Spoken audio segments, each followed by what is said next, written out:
Hi, welcome to the Age Management Show. We are your hosts. I'm Dr. Ali. And I'm Dr. Sam. Today we are going to talk to you about the importance of weight management. As you recall, in our one of our previous episodes, we talked about the 5 tips of how to prevent yourself from getting into a downward medical spiral.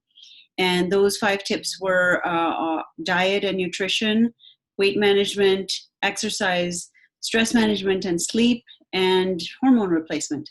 So today is the second of those 5 topics. We talked about diet last time, and your obesity, your being overweight is killing you. Your excess weight is your enemy. It is causing all kinds of health problems. And today we'll talk to you about tips on how to lose weight. Right. And before we get into that, I just wanted to reiterate that from last time that when we talk about nutrition, we talk about macronutrients, proteins, carbohydrates and fats, and micronutrients, which are vitamins, minerals, and antioxidants, and the importance of maintaining micronutrient levels, your vitamin and your minerals and antioxidants. And so today our subject is obesity, what to do about it, how to do it. You know, we all know we should get rid of our weight, but we don't think about it, right? It's just kind of like everybody knows about the Battle of the Bulge and how, it's just, oh, I'm fighting my weight. No, I don't want any more dessert. No, well, maybe a little bit. And, we have all this drama that we do about eating sweets and desserts and all this kind of thing and always fighting our weight. But it can get carried, it can get out of hand. And if you let it get out of hand, you can end up like Vinny the chef. And I think that he's a great illustration of what can really go wrong if you put on a lot of weight, right? And also how things can go right. So let me tell you the story about Vinny. Vinny is a 46-year-old male who is a chef at an Italian restaurant. He himself is a vegetarian, and he's 242 pounds. He is about 5'7", and he has a history of type 2 diabetes. He's on insulin and oral medications for his diabetes. He's on blood pressure medication. He's on a cholesterol medication. And he just came in to see me for a follow-up. And I asked him, how are you? And he said, I'm good. Yeah, roly-poly Vinny said he's fine. I am good, except that I have a few little items. He had a list. He said, I've got some sharp burning pain in my feet, especially at night. He had some redness and swelling starting in his left big toe, which was probably an early sign of an infection starting, which is not uncommon in diabetics. And then he had some low back pain from standing because he stands for long hours, and some left knee pain, which comes and goes. And he didn't have a problem, but he just wanted a prescription for all of these little issues that were bothering him. So this was basically a midpoint in his downward medical spiral. He was already on 4 or 5 medications, and now he had 4 new issues, and he wanted something for each of those problems. So I told him that there are medications for each of his problems. We can give him an anti-inflammatory for his back pain and knee pain, but then, of course, we have to put him on, give him an antacid to protect his stomach from the anti-inflammatory. So that's 2. And the antacid is probably going to cause a slight increase in his blood pressure, so he may need an increase in the dose of his blood pressure medication. His burning pain in his feet, we can give him something like gabapentin or pregabalin, and which is a common thing that is used. And he would probably need an antibiotic to treat the infection in his toe, because if that gets out of hand, as you know, diabetics can have amputations of their toes or worse. And being on an antibiotic is not a big deal, but it will have an effect on something like his kidneys or his liver. And he probably already has some kidney damage from the fact that he has diabetes. So he basically he would go from being on 5 medications to being now on 9 medications. And that's causing him to go down very quickly down that spiral. Right. Remember Ethel, she just started out with something simple and it just escalated. And the funeral's on Saturday. And who killed Ethel? Well, This is again the same issue. It's that downward medical spiral. If Vinny goes, we'll know why, but we're watching him spiral. And there's nothing that we can do, from a conventional point of view, there's nothing we can do. But then there's the age management point of view, which is a completely, 180-degree opposite view of this. Instead of giving him more meds, we need to figure out how to get him off of his meds. And the main way to do that is to get that fat off of him. So I tried to tell him that the solution to his problems is not to increase his medications. I mean, I can give him more and more medications because we have a pill for everything. I told him. I've seen the ads for them on TV. Yeah. There's a pill for everything. For everything. Yeah. You didn't even think about it. And there's a pill for it now. Yep. So I said that the solution, the better solution would be for all of his problems would be one thing: to lose the weight. And that would cure or treat a lot of, the issues that he had. It would reduce his blood sugar level. It would probably make his blood pressure go down. It would reduce his cholesterol numbers. And chances are his low back pain and knee pain would get better as well, not to mention the burning in his feet, which is probably because his sugar is not in control. And the risk of infections would also go down. All right. But seems to be easier to get Vinny to take more pills than it is to try to get him to lose weight. Oh, yeah. But because the pain got so bad, old Vinny decided, maybe I need to lose a little weight, huh? Doc, maybe I need to listen to you. So it's quite funny what he did next. Well, he decided, and I guess most people think that, if you have to lose weight, you have to exercise. So he decided that I'm going to start exercising, and he started walking, and he was walking up to 5 kilometers a day, but he didn't lose any weight. Why was that? Well, there's a number of factors for that. First thing is that Vinny's middle-aged, right? So his hormone levels are middle-aged. So he's not optimized hormonally. So your metabolism is lower. So you're not going to be able to, even if you exercise, you're not going to burn the calories and the fat that you need to. Second, exercise is not as big a part of losing weight as people like to think. Yes, it'll get you toned, it'll get you into shape, it'll make you look better, it'll make you feel better, it'll improve your circulation, do all those wonderful things. But actually burning fat is not quite easy with exercise. The main approach is diet. It's about a 70-30. 70% is your diet and 30% exercise. So, right. So I mean, exercise has a part to play, but it's just that, if you're so overweight and you're carrying an extra 100 pounds around, it's going to be very hard to exercise and still keep motivated to continue. And, if you see 1 pound maybe in a month coming off, that's not very motivating. Right. So we talk. That's like exercising with your child. Yeah, right? 100 pounds is carrying your child and exercising. Well, it's a little hard. Yeah. And, so you don't blame extremely overweight people. But on the other hand, you also don't recommend that they go out and exercise because chances are you're going to hurt yourself. Right? So the aim is lose some of that weight. Change the diet. The diet, lose some of the weight, and then absolutely exercise. So this is what happened with Vinny. I told him, you have to change your diet. You have to eat differently. But Vinny. But I'm a vegetarian. He's a vegetarian, yeah.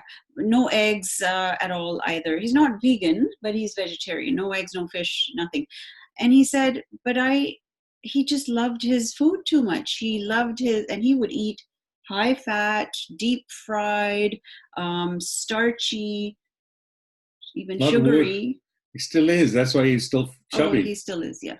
Right. Yeah, so he's still, he can't get away from that really good tasting food. Right. So And so the weight won't get away from him. yeah, and you may remember in one of our earlier episodes we had talked about Bob. So Bob was the reverse story of Vinny. Bob started off where Vinny is now, and he ended up losing weight, and his diabetes went away, his blood pressure went away, cholesterol. He got up out of a wheelchair, lost his oxygen tank, and he started driving again and got a job and got his Right. life back. So this was what we were trying to explain to Vinny, is that if you undo the spiral and climb back up, a lot of your illnesses will vanish. Right. So there are a number of diets. People have been trying dieting for decades now, and there have been various approaches. And the initial approach, it's sort of become a fashion kind of a thing that, initially it was thought that fat was the bad thing in your food. Remember, there's three things: protein, fat, and carbohydrates. So if those are the macro ingredients. So if you target, out of those three, which ones do you target? Mm-hmm. So initially it was thought that fat is, if I eat fat, I'll get fat and I'll become fat. And so everybody went for the carbohydrate and some protein and low fat diets. Mm-hmm. And they worked initially, but they didn't really work in the long term. So those were done.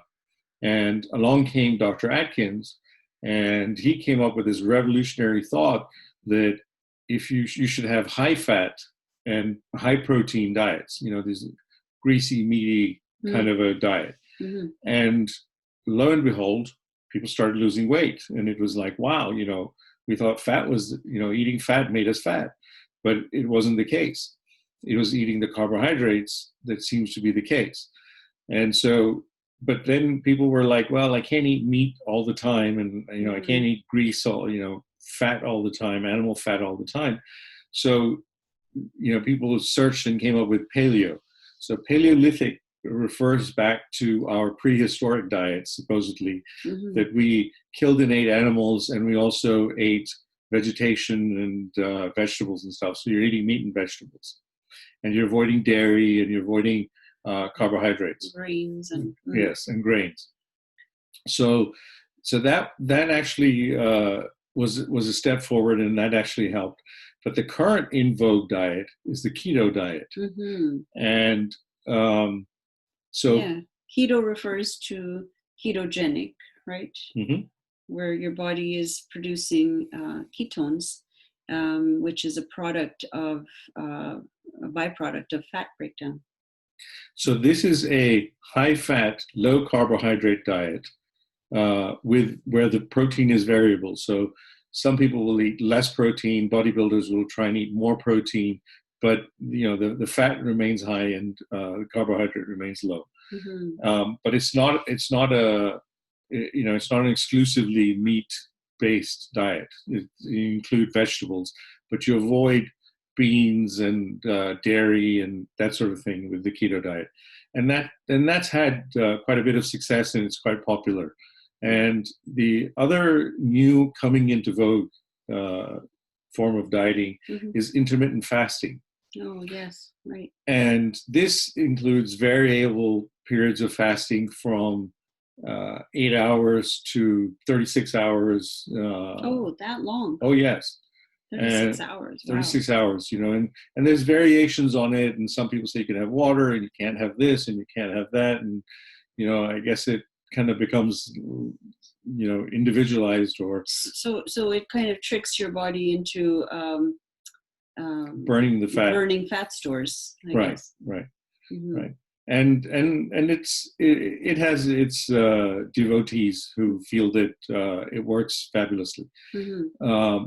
So you need to, sort of look into these, and there's millions of books on this, right? And the internet is filled with information about all these diets, and there's recipe books, and there's all sorts of stuff, so for us to just tell you each thing individually is just repetition, but it's all available, right? But the trick is, what's the trick, Dr. Sam? Well, the other thing I was just going to say is that the main thing is that you have to make sure that you balance your hormones, and then do some sort of caloric restriction. So whatever diet you want to choose, right? Whether that's right. But the ultimate trick. So I lose a little weight. Yes, the ultimate trick is that, yes. So in the short term, everybody tends to lose their weight. Yeah, whatever diet you do, you pretty much lose a little bit of weight. You'll lose some weight.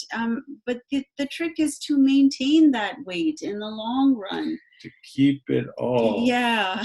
Right? Because everybody loses the trick, it. right? Yes. But maintaining it, so you have to make sure you have some kind of a maintenance program. You cannot just lose the weight, get to that magic number where you reached your goal, and then you go, okay, I can start eating again now. Well, it doesn't work that way. It'll all come back, right? So you have to have some way of maintaining it. You have to change your lifestyle. You have to change that pattern of eating, and you have to eat differently. So that means not just the type of food, but also the quantity, the portion right. sizes. So portion size is important. Mm-hmm. The type of the makeup of the food, right? And there's only 3 groups: is fat, protein, carbohydrate. Mm-hmm. Right? Even though there's a billion varieties of food, but they all fall into fat, carbohydrate, and protein. And the micronutrients, they're essential no matter which diet you're on, mm-hmm. right? So you have to supplement. It doesn't matter, and especially with diets, because you're avoiding certain foods, certain things, and you're getting more of others, some less of others. So micronutrient deficiencies can become a major problem when you're dieting. Absolutely. So you have to take your supplements. You have to and lose the weight. Just mm-hmm. lose the weight. Yeah, and even in so there's bariatric surgery, and even in people who have had surgery for weight loss, they have to take a certain large amounts actually of vitamins and mm-hmm. minerals, because their stomachs have been made into a tiny size, so they can. The reason they lose weight is because they can't eat as much, right? Right. So they don't absorb their food. Right. But then not absorbing their food includes not absorbing the small nutrients, mm-hmm. right? The vitamins and the minerals. And so in order to avoid being malnourished mm-hmm. from micronutrients, from vitamins and minerals, they have to take large amounts of supplements. Of vitamins and to prevent deficiencies. And that kind of overlaps with our previous talk on diet and nutrition. Mm-hmm. So anything else you would like to add? Let's summarize. The main thing is that your obesity is killing you. Slowly over time, but it is definitely killing you. And it causes being overweight causes many reversible diseases. And you basically need to lose the extra pounds that you're carrying and then maintain it in the long run. Right. For a lot of people, this battle is very difficult. And they eventually just, say, well, you know what? To heck with it. I'm not going to do it. I don't care. Mm-hmm. Right. I'll just look a little fat and I'll buy bigger clothes. But that's not the answer. You really, we know it's a struggle. We understand it's a struggle. It's not a secret. It's mm-hmm. a struggle for all of us. But you have to win this battle, because mm-hmm. this is a matter of life and death. Exactly. So with that, thank you for listening to the Age Management Show. We are your hosts. I'm Dr. Ali. And I'm Dr. Sam. And our next episode will be, we'll talk about the importance of exercise, not just to lose weight and increase your health, but also to maintain your muscles and your organs. So please follow us on social media. Thank you for listening again. Take care and have a wonderful day. Bye.